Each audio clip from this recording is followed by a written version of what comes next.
कोई जाने न जाने। नाम तो काम चलाने के लिए है। अगर कोई नाम ना हो तो ये वो कहां तक करते रहेंगे।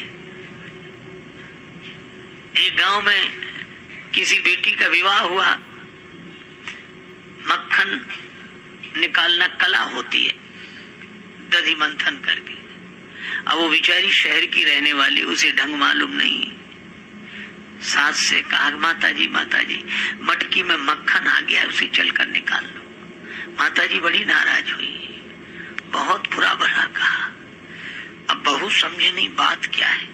सही बात यही थी कि बहू के ससुर का नाम था मक्खन लाल।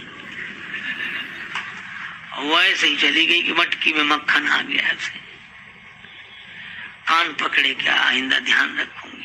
पर उसके लिए तो फिर वही समस्या थी। तीसरे दिन फिर वही समस्या। तो गई, बोले माता जी मटकी में वो परसों क्या अब वो फिर नाम लेना पड़े। तो यही बोली कि माता जी मटकी में ससुर जी आ गए, उन्हें चलकर निकाल। तो हम लोगों के नाम तो काम चलाने के लिए है। कोई भी नाम बना रहे। एक गांव में एक आदमी का नाम था ठन पाल। उसकी पत्नी को बड़ा बुरा लगे, क्योंकि मोहल्ले की सब बधुएं कहती, देखो ठन पाल की बहू आ रही है, ठन पाल। तो उसने अपने पति से कहा कि नाम बदलो। पति ने कहा कि नाम में क्या रखा है, कुछ भी बना रहे। नहीं बदलो, नहीं तो मैं घर बदल कर चली जाऊंगी, मायके चली जाऊंगी। पति ने कहा कि भाई तेरी मर्जी, अब नाम में। तो नाराज होकर मायके चली अपने पिता के यहाँ। पैदल चली जा रही थी। रास्ते में एक बालिका लकड़ी बीन रही थी। इसने पूछा, बेटी तुम्हारा क्या नाम है? बड़ी गरीबनी जान पड़ती हो, लकड़ी बीन रही हो। उस बालिका ने कहा कि मेरा नाम लक्ष्मी है। उसका लकड़ी बीने लक्ष्मी, चलो खैर होगा। आगे चले, एक बैलगाड़ी में भूसा भरा हुआ। एक आदमी गाड़ी हाँकते आ रहा था। क्या नाम भैया तुम्हारा? तो बोला धनपाल। आगे बढ़े तो एक की शव यात्रा निकल रही थी। ये भैया कौन बड़े अच्छे आदमी थे, आज चले गए। क्या नाम था इनका? इनका नाम था अमर सिंह जी। वहीं से लौटे आई। पति ने आकर घर में पूछा कि क्यों लौट आई, नाराज गई थी तुम? कहा मेरी नाराजगी दूर हो गई रास्ते में। कैसे? तो उसने कहा कि लकड़ी बीने लक्ष्मी और भूस ढोवे धनपाल, और अमर सिंह तो मर गए तो भले मेरे ठन पाल। जब यही सब होना है, लेकिन बड़ी कठिनाई।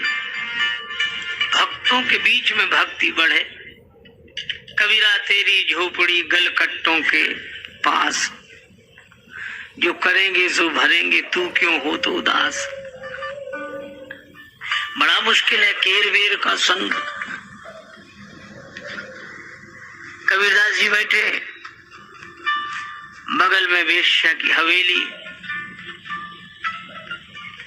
अब उसी समय वहां नाच गान हो, इधर कबीरदास जी झीनी झीनी बीनी चदरिया। उनका ये बाबा जी की वजह से बहुत डिस्टरबेंस होता है। किसी ने कहा संत के पास है क्या, घास की झोपड़ी आग लगा दो भाग जाए। आग लगा दे, कबीर की झोपड़ी जलने लगी। कबीरदास जी बोले कोई बात नहीं,